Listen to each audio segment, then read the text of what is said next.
Good evening, ladies and gentlemen. Welcome to the Smith-Rappel Film Center and a special preview to the Mill Valley Film Festival 36. We could not be more honored than to be presenting this film as our first screening for the Mill Valley Film Festival in the beautiful Smith-Rappel Film Center. As you know, the band, Metallica, is our residents of Marin County. And this aspect and the passion that the band has, well, for most everything creative, but also for this beautiful place that we call home. Metallica has been a great member of the community, a great film to a great friend to the California Film Institute, and I can't thank them enough for allowing us to have the premiere of Metallica Through the Never.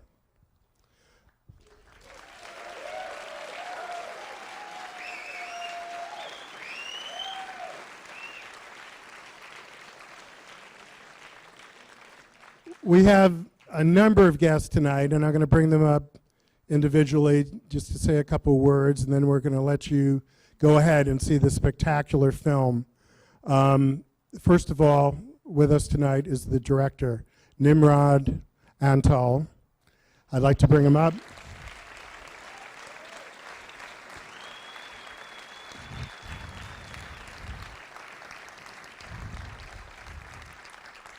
Nimrod is the director of Predators and also a film that we showed in 2004 called Control.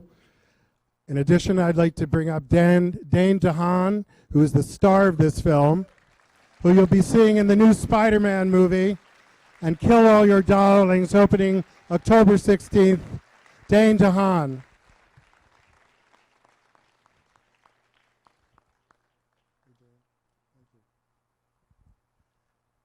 Now it is my utmost pleasure to introduce the members of Metallica. Please welcome James Hetfield, Lars Ulrich, Kirk Hammett, and Robert Trujillo.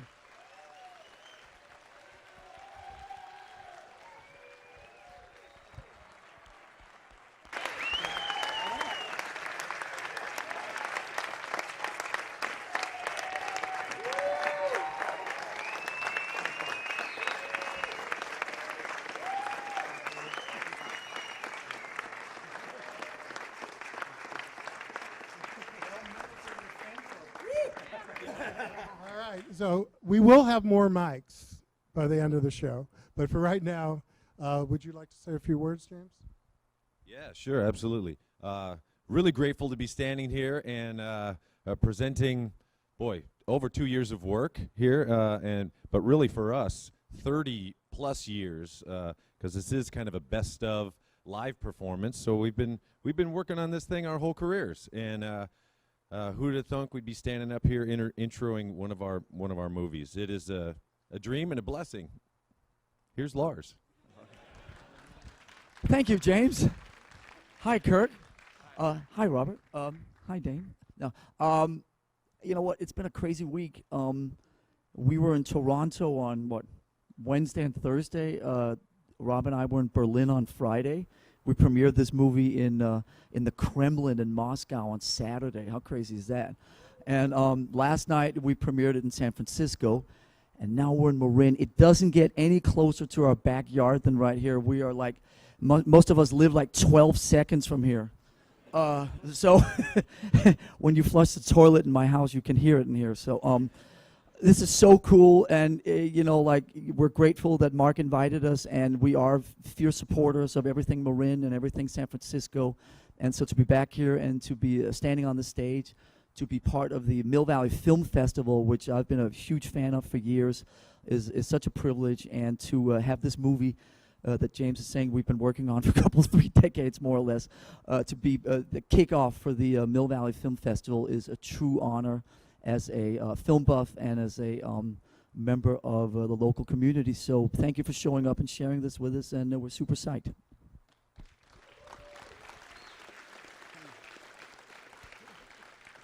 Thank you all for coming. I want to thank Mark for having us. It's a great honor to be here tonight, and thank you for being here tonight. I hope you guys enjoy this movie as much as as much as we enjoyed making it, and yeah, it's a great ride. Cheers. All right. From my first gig at San Quentin State Penitentiary to the San Rafael Theater. Hey, Mike Borden, what's going on, buddy? Right on, man. It's a joy to be here. Again, you know, a couple years of hard work. It's been a long journey, fueled by passion and craziness, because we're all standing here and we're all a little bit crazy, but that's a good thing. And I hope you enjoy this unique experience. Have fun.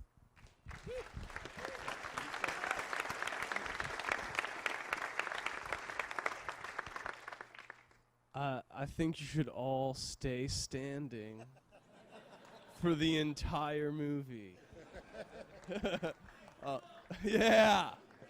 No, this has been the most unique, undeniably cool experience of my life.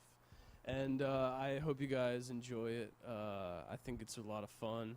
Seems like the right crowd for the movie. And I do not think you will be disappointed, so enjoy it.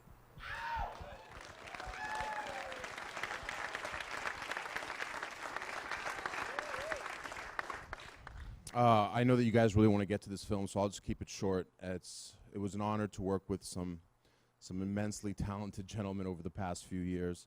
They are the biggest band in the world, and you're going to see that on the screen right now. Thank you all for coming.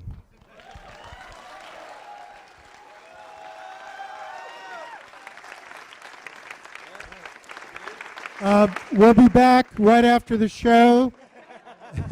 And I want to thank Bob and Jeannie Burney from Picture House.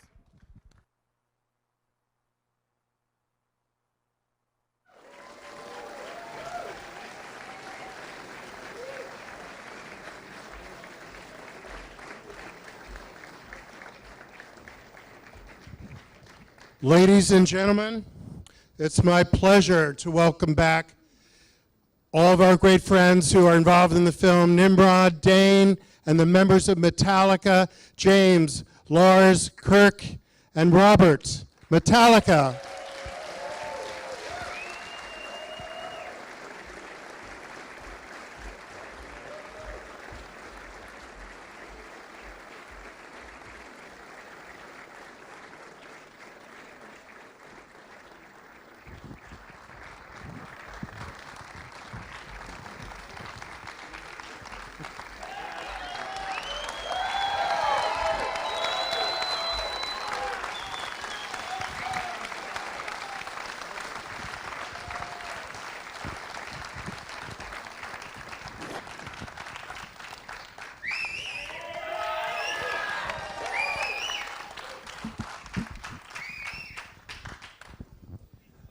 There's a line in the bathroom. What kind of line? Well, you guys have been on a wild ride there. I just, because I'm up here and I have the mic, I'm going to take the liberty of asking a question or two before we open it up to the audience. But I want to thank you guys for making this film, because I don't use the words courageous and creative and passionate lightly. And certainly everything that you've been doing as a band, and also Dane and Nimrod in terms of making this film, is the definition of that. Risk-taking, and I believe probably some risk-taking with your lives. And maybe we'll hear a little bit about that too. But let's start, it's certainly not at the very beginning where all the influences happened with this, but in terms of the script, because most everybody on this panel has had something to do with the ideas for the story.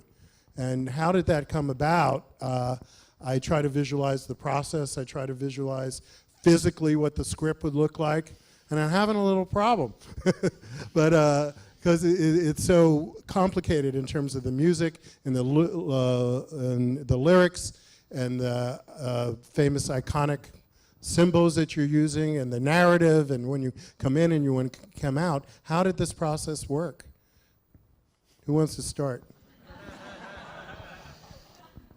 You started in 1981. No. I met Lars in the paper. In the bathroom. No, well, I mean, the seeds to this movie go back to 1997, actually, when we were approached by IMAX. At that time, IMAX were doing pretty much just specialty films, you know, scuba diving and mountain climbing and nature films and all that type of stuff. And they approached us to do a specialty concert film for them. At that time, they were still using analog cameras, and I mean, it was very, very complicated. So we sort of shelved the idea, but we kept it. And a couple of 4 years ago, spring of 2010, we picked it back up again and thought the idea of doing a big Metallica film for theaters, 3D with concerts and some other elements would be an interesting creative challenge.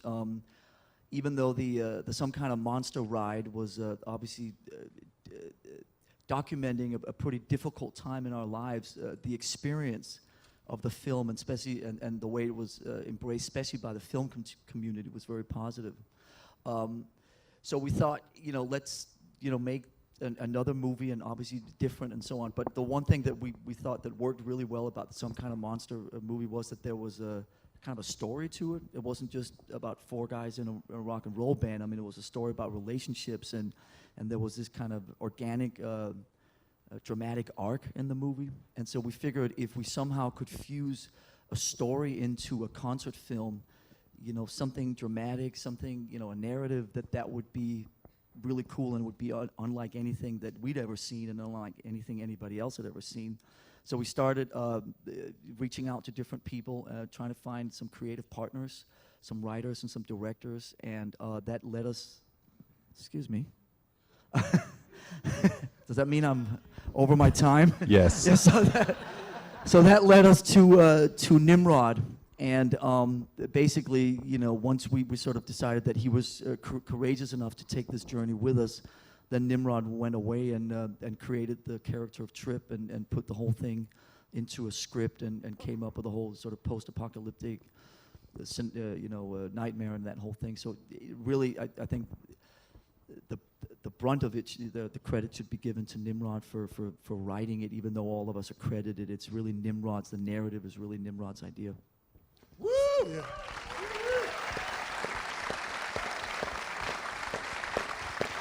Well, Nimrod, do you want to say a little bit about that experience of writing it and, you know, the inspiration that Metallica had on you to carry this through? Yeah, I mean, first and foremost, thank you guys for coming out tonight, and I want to thank the band. I want to thank the band for an opportunity that was really a dream come true for me. I've been a fan of theirs for a long, long time.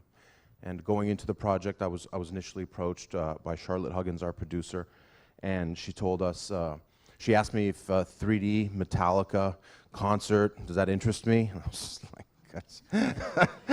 So I was fortunate enough to meet with, I think I met with Lars first, and he explained to me the concept that they had wanted to do.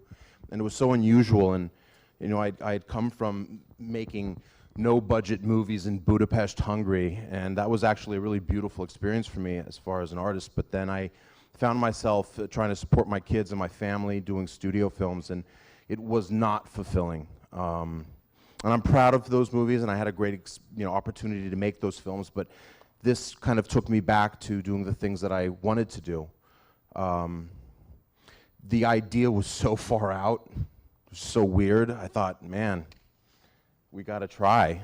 And unfortunately, the guys in the band felt that they gave me the chance. And I want you all to know that for me, like, the first and the most important thing was I wanted them to be proud, and I wanted them to be happy with what we had. And secondly, I wanted the fans, man. I wanted the fans to be really proud of this film. So they challenged me with this idea to come up with this concept as far as a story goes. And I went away, and I had met with them over a course of a few months, and we kept on going back and forth. And protest Metallica has always been for me, especially in my life at that point. I was going through a lot of difficult stuff when I found them, and and they've always represented, excuse me if there's any young guys in the audience or young gals, but they've always represented fuck you music. And you know, I thought that protest naturally kind of made its way into the storyline initially, and the most important part was the character of Trip. And I had met with a gentleman that works for the band, and he's worked with them for quite a while. His name is Dan Brown. And there's a few other people that I had met that were part of the crew. Vicky Strait's here as well, I believe, and Bree. Yeah.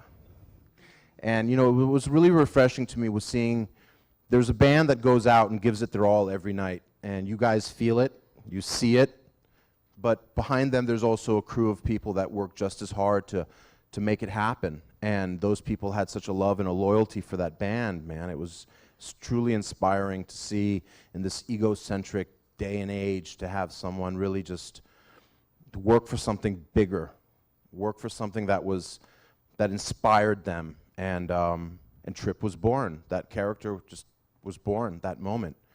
And then as the film progressed, I was lucky enough to work with the guy that's sitting right next to me. This is one of the most phenomenal talents I've worked with, but he's also just a super nice dude. So let's give it up for Dane as well, guys.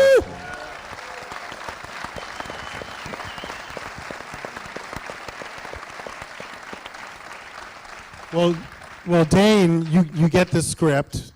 It's got no dialogue for you, very little dialogue in the whole movie. I think Kirk has the line. I have like 4 words or something. Yeah, that That was was as much as I can remember. the big monologue. And Only 12 takes. and so Oh, it was 15, okay? and you see the script, and you know, Yeah. what was that like? Yes, so the script was basically like a 15-page story, and obviously a lot of shit happens in the movie, so it was really hard to actually like wrap my mind around it and make sense of what exactly was going on. But it was certainly intriguing, and of the like obviously century. the idea of making this movie with Metallica and the whole concept was really kind of confusing but alluring. And then I met with with Nimrod, and he kind of, you know, put it all into context and told me what it meant to him. And you know, it was really seeing the passion that he had for the project, and the fact that even though he wrote this fucking crazy story, it had a really true meaning to him, and he made it very clear to me. And then, you know, so that was pretty much it. But like on paper, the script was, you know, it was A mess. It was crazy. But what about, okay, when you introduce the band individually, you know, Kirk, you got blood coming out. You could Not my own. what? Not my own. Right, and Lars, give him the Lars look, and James, and your hot rod, and Robert crouched down there. The whole theater's shaking. Now, did you guys have a say in that? What that was? Well, I think Nimrod had a vision. Let's just say, at least with my scene, he said, "Yeah, I want you to like hold this guitar, and it's like bleeding. You're like trying to figure out what, why, and how, and what." And when we were shooting it, I was just concerned about just like getting blood on my boots. I didn't want to get blood on my boots. Nimrod was all like, "Okay, Robert, I want you to crouch down. You're a Neanderthal now, okay? And embrace your primate instinct here. Okay, great take. How many takes did we do of that? I think like 2. Like 2, yeah. One comes natural to you, let me tell you. It's easy. I just was trying to figure out a way to get my car in the movie. That's all. That's all. That's all. Thank you, Nim. Thank you. I'm just thinking about all the deep intellectual conversations about film that have taken place on the stage over the years. Well, And how that just seems like a distant memory right now. well, listen, I know this audience is going to have those deep intellectual conversations, getting deep into your subconscious. Before I open it up to the audience, just tell me a little bit about the spear of death. I want to, in terms of the Tesla coils and what that was, at least was something I read about, and everybody's looking at me like, what in Yeah. the fuck are you talking about? Well, you know, those The most Tesla dangerous stage on the planet. That thing. yeah, exactly. Well, on the stage, especially for the Tesla new coils, character. especially for the Tesla coils that come down during the lightning when the electric chair comes down, there were clearly marked pieces of tape on the stage that had this weird doodle of like a skull and crossbones and a "do not cross" or else. And The sphere of death. yeah, that was about it. Cross that, and yeah, you'll get electrocuted. 99-cent gaffer tape from the hardware store. That you couldn't read when the lights are off. Okay, we're going to open this up to the audience, and we have some questions over here. All right. First of all, yes! That was fucking awesome, dudes. Woo! That's rhetorical, right? It's rhetorical. You don't have to answer. Going on the theme of death, something that is referenced in your music, apocryphal, beautiful, dark, deep. How has that theme gotten more important and powerful in your lives as you've aged? And where does that come from when you were younger? And also, how does that tie into the director that you chose and his vision of death and afterlife, dying, whatever it may be? All right, who wants to tackle that one? Well, as we all know, death is a part of living. So it's the ultimate in fear, I would say, and that's been written about forever, and it's been a theme in my life. Fear, questioning the unknown, things like that, and obviously the Trip character, when he shows up at work and has no idea what is going to happen to him that day, he thinks it's just another regular day in life, and stuff gets thrown at him, and that happens in life. Maybe not to that extreme. For some it does, maybe, but there's things, and it's all about how you respond to it instead of reacting. And I think one of the favorite scenes of mine in the movie is when Trip walks into this conflict that's going on, and horrific things are happening, and the embodiment of hate, who's the writer, with the sledgehammer, who's part, of each side. He's created out of the conflict, and all this stuff is going on, and what he finally sees is him noosing somebody and pulling him up, and he finally realizes this is not okay. This is not right. So he stands up for humanity and throws the brick. And so that's one of the favorite parts for me. Where does darkness come from? It comes from the other side of me. All of us, the light and dark in us all. And I think being able to embrace the dark side, it shines light on it in a way. I'd just say about Nimrod and the director question that we spoke to quite a few different people about taking this ride with us, and everybody was very skeptical. They couldn't quite understand what we were talking about. A lot of frowns and a lot of questions and a lot of sort of, what about this and what? It didn't make sense to a lot of people. And so when I sat down with Nimrod the first time for a cup of tea, he was the first guy that was ready to jump on this crazy ride with us. He didn't ask questions or try to talk me out of what I was bringing to him. And when he came up and met the band, there was this kind of madness in Nim's eyes that we could feel a kinship with, because we, as we were sort of loosely joking about before, a lot of this movie has sort of been made up as we go along. We just knew we wanted to make a big concert film with something else, but we didn't, it wasn't sort of, detailed to the point where it had a life of its own. And we were just trying to hold on for dear life for the last 3 years. And Nimrod was the first guy and the only guy who was ready to take that ride with us, who jumped with us and didn't ask where we were going to land or where are the parachutes or any of that kind of shit. He was just fucking ready to go. And that that energy was something that we can so relate to because it sort of defines who Metallica is and what we do and how we just throw ourselves out into it and hope we land safely somewhere. Yeah. Hello. Hey. Hello. So I have a lot to say, and hopefully everybody will be patient. It was a very good movie. Thank you. I wanted to talk about the bag, and then kind of get into some other stuff. And I think that there's a really good metaphor that maybe not everybody has caught on to. I think a lot of people may not realize that a lot of musicians, bands are kind of coming back up and touring nowadays. Metallica is still strong. And I can definitely tell that a lot of people are supporting a lot of the bands, Metallica included, because there's this very big sense of people wanting to be spiritually rich. And it's very interesting how Trip, nobody ever gets to see what's inside the bag, not even at the end. I was kind of hoping to find out what necessarily was in there.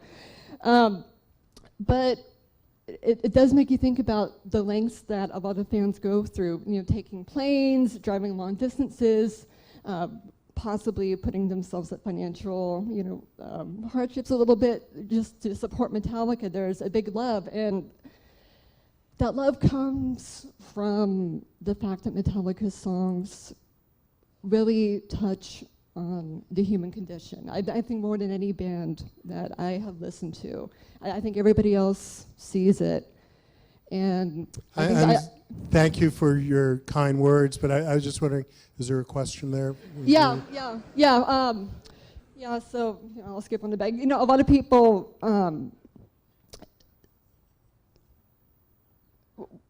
So I'll go to the question with going into the scenes where Trip is being followed. He's being followed. There's hell happening around him, and it just makes me wonder what that must have been like. Okay. What do you think is in the bag? What do you think is in the bag? Huh? What do you think's in the bag? I'm curious. Thank you. Hopefully I won't get it taken away from me again. I think what's inside the bag is Trip sees himself. Yeah. And before I give the mic back, I probably shouldn't be mentioning this. I actually met you guys backstage at Outside Lands. Thank you. Yeah, it is the journey, not the destination.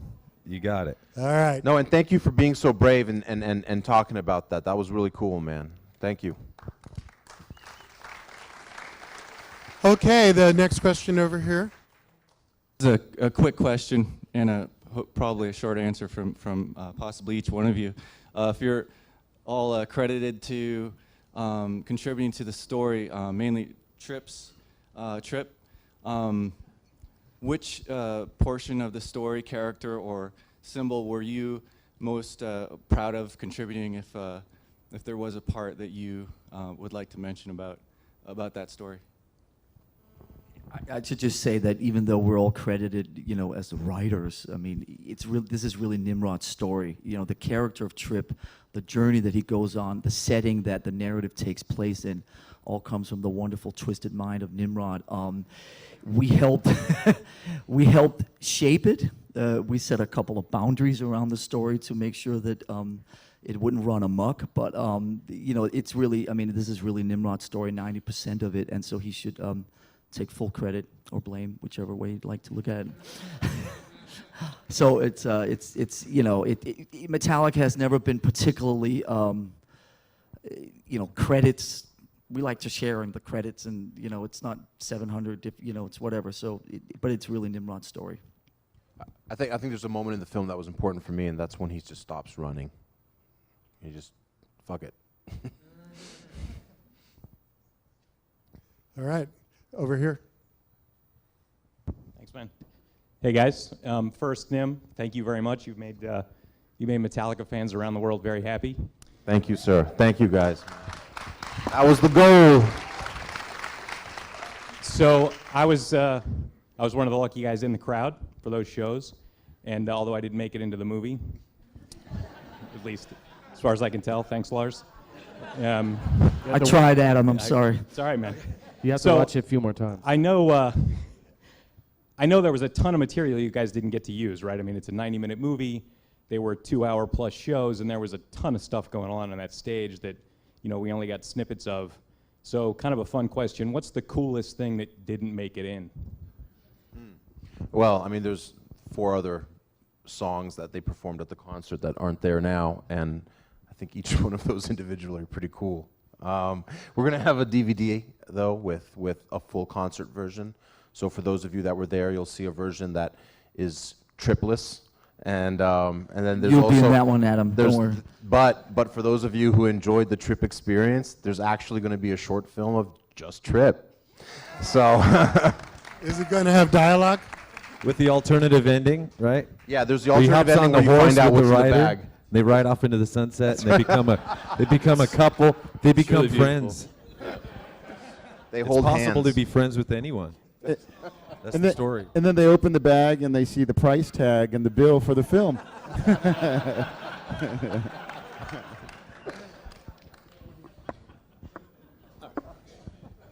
Hey guys, how you doing? First off, congratulations on a great film. I think it resonates with everybody in this room. And the young lady that stood up there front there said, what's in the bag? That was the first thing that came to my mind. And listening to her, I think it is. It's an individual thing. I don't know that I really have a question, but just say congratulations. I think it left us all kind of scratching our heads going, yeah, how does this, apply to me? And you individually, I think we see a little bit of all of you in there, and in Trip as well. And having been a fan for 30 plus years, it's kind of cool to see this project all come together. So, Thanks salute. for sticking with us. Thanks.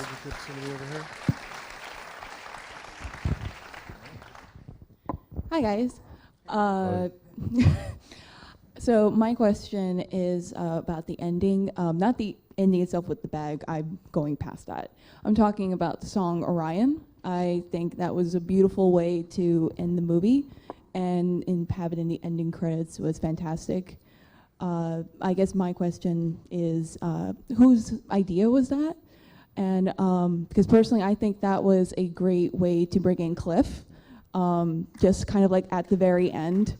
It's like, you see him. I personally saw him throughout the movie because I saw it yesterday in the premiere, and I wanted to see it again today so I could have a second opinion and see what I thought about it, like on a critical standpoint and not just a fan standpoint. So, but I saw personally for me, like glimpses of Cliff throughout the movie, in terms of, like in the beginning, well, that's getting way too in depth. So just answer the question instead. Like, whose idea was it? And did you guys discuss that? Nimrod, was that your idea or James? It was Mark Ryder's idea. Where are you, Mark? Mark, stand up or sit down wherever you are. From Q Prime. You know what? We got to really thank Q Prime for this. They were amazing, and it was quite the journey, and they really embraced it. And actually 4 years ago, they brought it back to our attention, and they made it a reality. And we really got to hand it to them. Are you in here, Mark? Yeah, he's right Yeah, there. where are you? Where? Mark Ryder, ladies and gentlemen. He's in the jail outfit. Right by the Oh, there he exit, is. exit Okay. door. There he is. Yeah, he kept coming back and kept coming. He did not let this thing die. He kept coming back with it, trying to make this thing work. Thank you, Mark. What I loved was that, after this stage was destroyed and, physically in the beginning, it's a big stage. I don't have to tell you that. And you guys were all in different parts of it. But then at the end, when you all came together, like just being there, with one another, like back in the garage, that was beautiful. It is about the music at the end of the day. Yeah, it is. Yeah. Do we have a mic somewhere? Well, how about... Right here. Me? Which right one? here? Yeah. Oh, over there. I'm Nice. sorry. His own mic. The sun was in my eyes. No worries, no worries. All right, where do I start? There's two things going on in the movie, right? So there's the whole stage going on, the whole epic stage with the statue, with the coils, lightning. You got the crosses, and then you got his story. How hard was it to find the balance, between the two, so then you can keep the people entertained, instead of like having everyone just focus on his story and then totally forget about you guys, which probably will never happen. But yeah. It was, that was the biggest question, the whole creative journey was, will these two different worlds actually mesh and blend together? That was, so when we saw the first cuts of this thing, I guess coming up on a year ago, we were really surprised and positively surprised, first of all, that it worked. Second of all, how awesome the world, the narrative world was, and how magnetic Tripp was as a character, and how just beyond Dane portrayed him. So all the first kind of reports back from the band was more Tripp, more narrative, more character, less of the band, and we just kind of kept pushing Nimrod and his editors to try to just put more and more of that in there, because we thought it was so interesting and offered such a great counterbalance to what we were doing up there. The interesting thing that happened is after a couple of months of more Tripp, literally they ran out of footage. This is the first movie where every single frame that was shot in that world is actually used. There's not one fucking DVD extra in there anywhere. It's all used. It's actually, Dane was locked away on Spider-Man for a good couple, 6 months in the spring, but we managed to wrestle one day out of them in April, and actually got a couple, 6 more scenes out for more Tripp, because those were the marching orders: more Tripp, Nimrod, more Tripp. So Sony was gracious enough to let us borrow him for 12 hours, and and so we've maxed it out, and we're just so psyched that the two blended so well together, and how they offer this kind of cool counterbalances to each other. Next question. I was just wondering, this might be obvious to some people, but of all the songs and all the titles, and I do love the song, but why Through the Never? It's nice and vague. Through the never. I mean, it could mean multiple things. And, what would sum up, how do you describe that? How do you describe what you just saw? I don't know. We had a couple of different ideas. I mean, there was a working title, and then we wanted to tie it into us and a song somehow. So that was the one that popped up. And yes, you're right. The song Through the Never is not in the movie. Points for you. We mined our catalog for the most ambiguous title possible to fit with the most ambiguous movie possible. Okay, next question.